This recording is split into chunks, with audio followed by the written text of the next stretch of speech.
Man was never designed to carry the weight of sovereignty.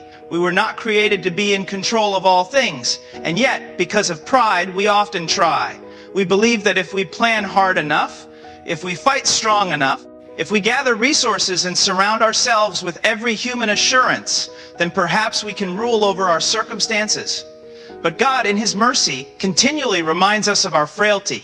He strips away illusions of control. He exposes the cracks in our confidence. And He lets us taste weakness so that we may turn to Him. What you cannot handle is not a mistake in your life.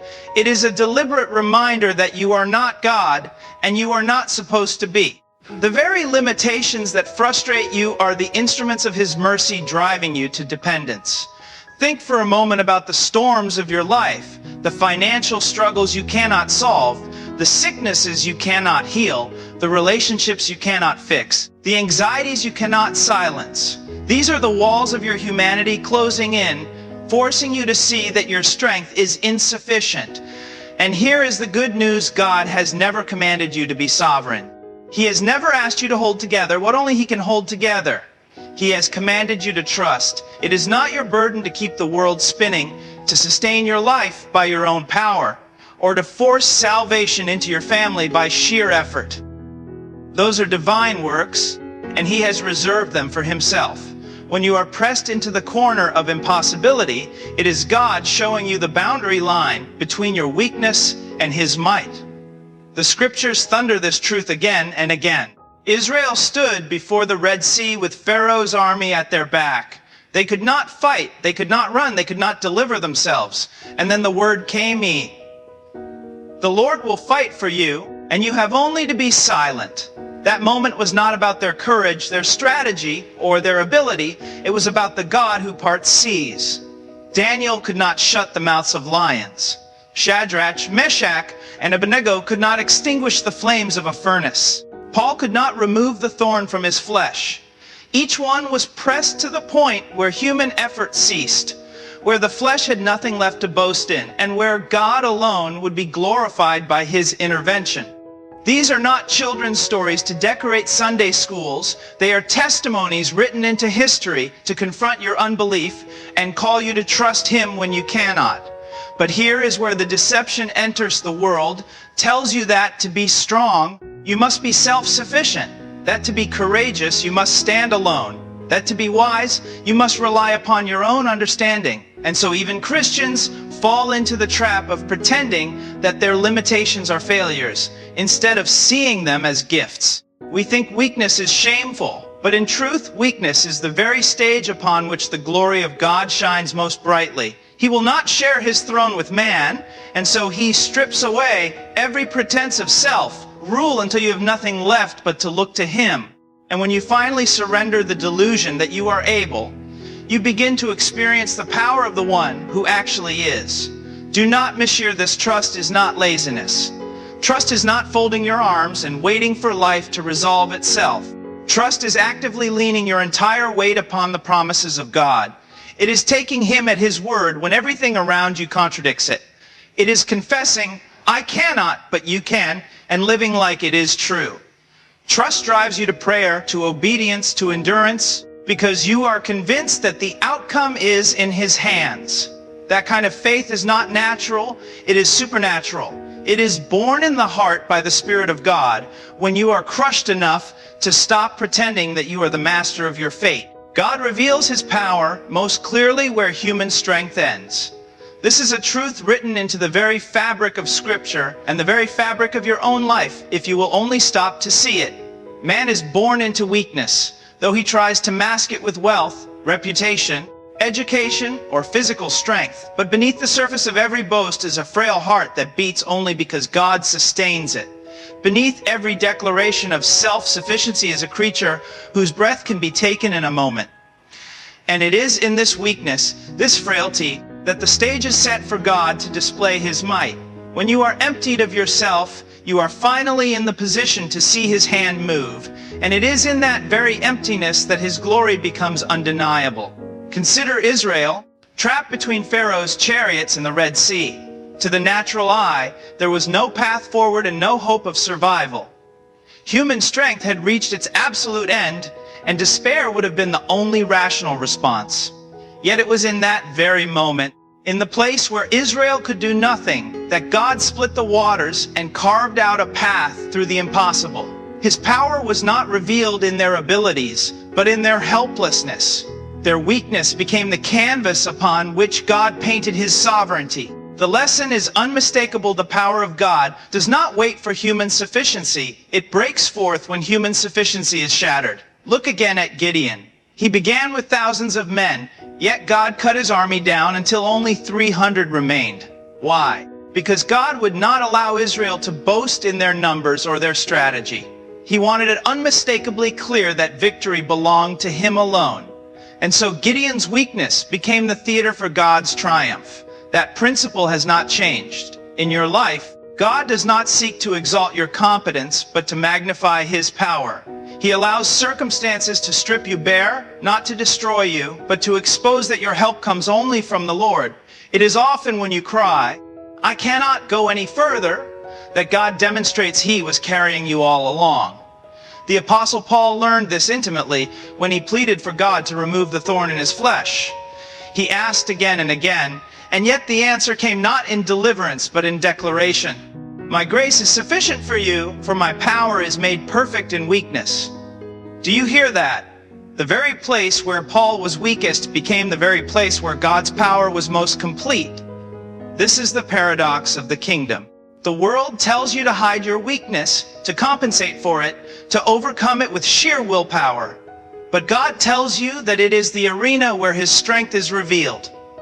When you are weak, then you are strong, not because of anything in you, but because the living God chooses to manifest his might through your frailty. This is why trials are not merely obstacles to be resented. They are often the very instruments through which God teaches you dependence. You are pressed to the edge of what you can handle so that you might discover the one who handles what you cannot. When your health fails, when your resources dry up, when your wisdom is insufficient, when the people you lean on abandon you, it is then that the Lord whispers through the storm, "Be still, and know that I am God." It is not a cruel stripping away, but a merciful reminder that he alone is sovereign and he alone deserves your trust. Your weakness is not the end of the story. It is the beginning of his intervention. Even the cross itself is the supreme example of this truth. Christ, beaten, mocked, and nailed, looked like the epitome of weakness. The disciples scattered, the crowd sneered, and to human eyes it was defeat. Yet in that moment of weakness, God was reconciling the world to himself. At the very place where strength seemed absent, divine power was accomplishing the greatest victory in history. The resurrection shouts to every believer that God's power is not hindered by human weakness, but glorified through it. What you see as the end is often the very place where God's work begins. So when you are overwhelmed, when you face burdens beyond your ability to carry, when every effort proves futile, remember that this is the soil in which God reveals his power. He does not need your strength to accomplish his purposes. He needs only your surrender, your faith, your willingness to admit that you cannot, and that he alone can.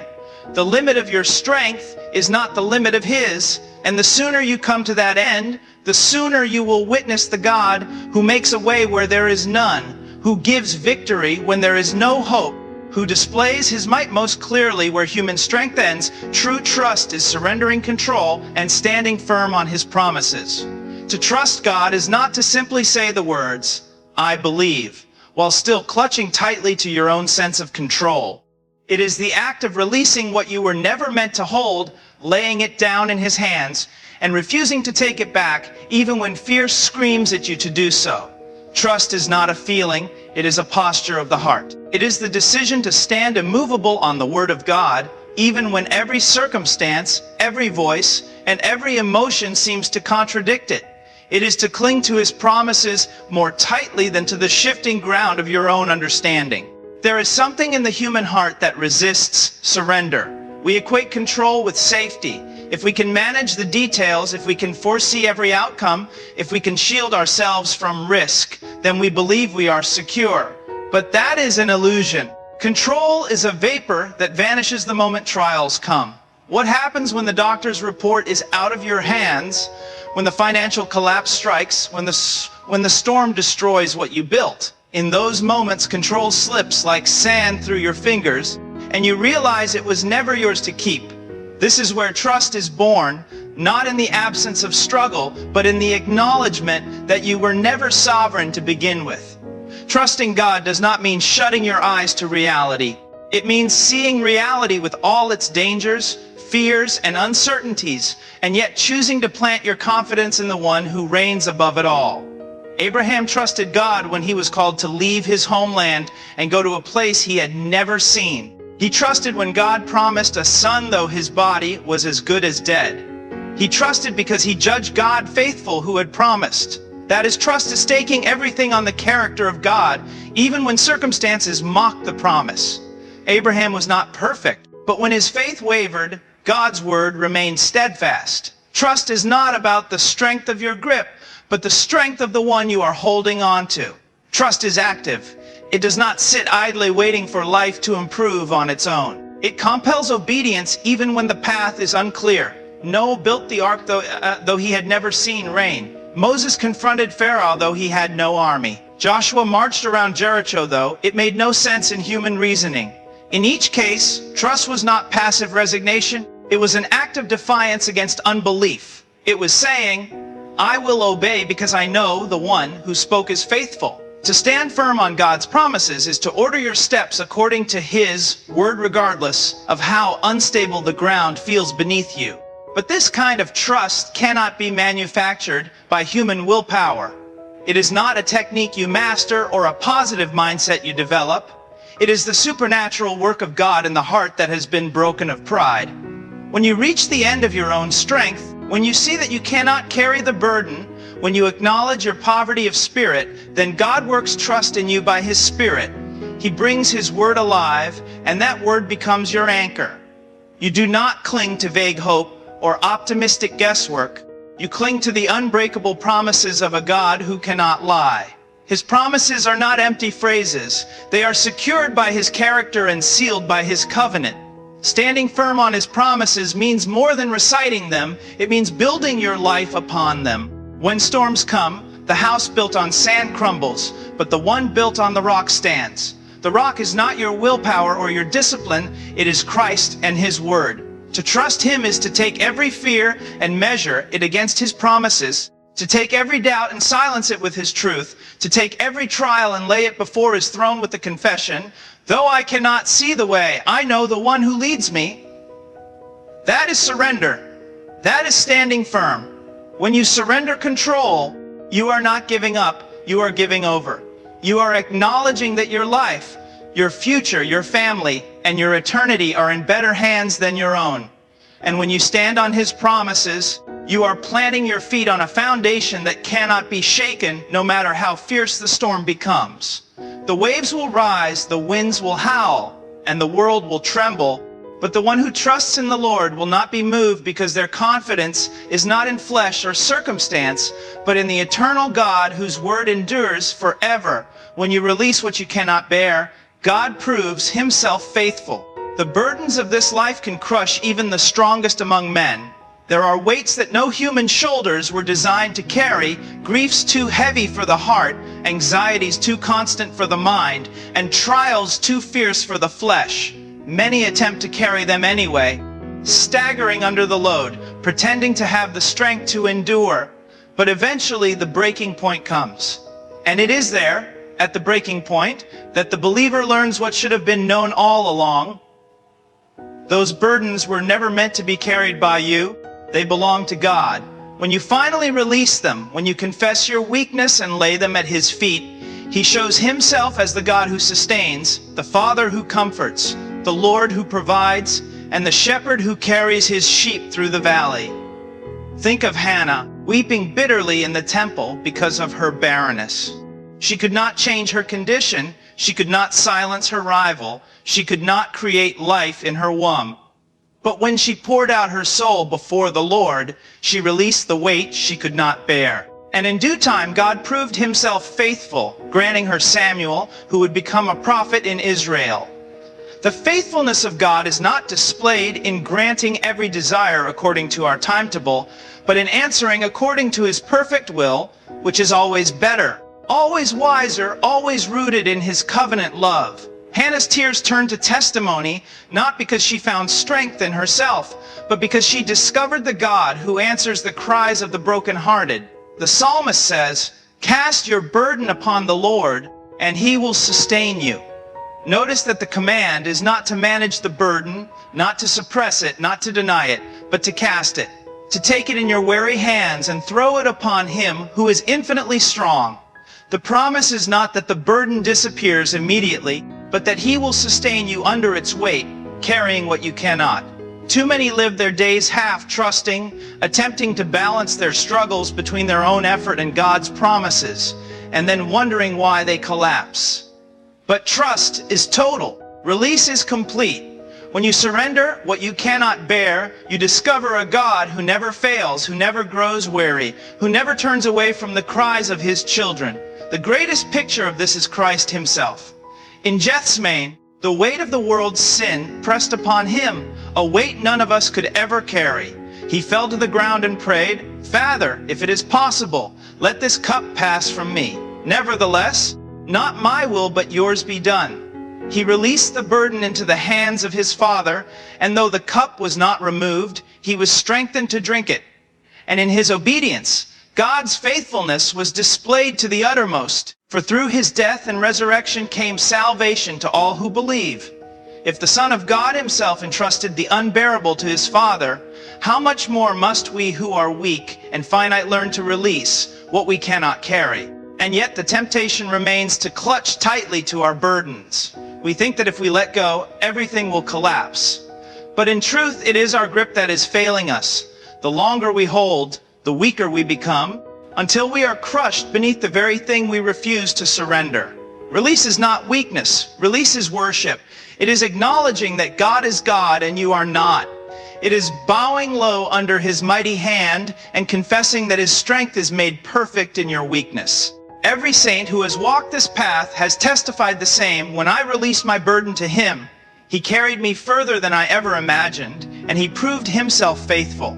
His faithfulness is not abstract. It shows itself in daily bread, in peace that passes understanding, in comfort that meets you in the midnight hour, in strength that appears when you thought you had none left, in mercies that are new every morning. Sometimes he delivers you out of the trial, and sometimes he sustains you through it. Sometimes he answers with immediate provision, and sometimes he answers with enduring grace. But in every case, his faithfulness stands. No one who has cast their burden upon the Lord has ever been forsaken. No one who has trusted him with what they could not bear has ever found him unfaithful. He may not act according to your script, but he always acts according to his word, and his word cannot fail. So release it. Release the fear of tomorrow, the grief of yesterday, the weight of today.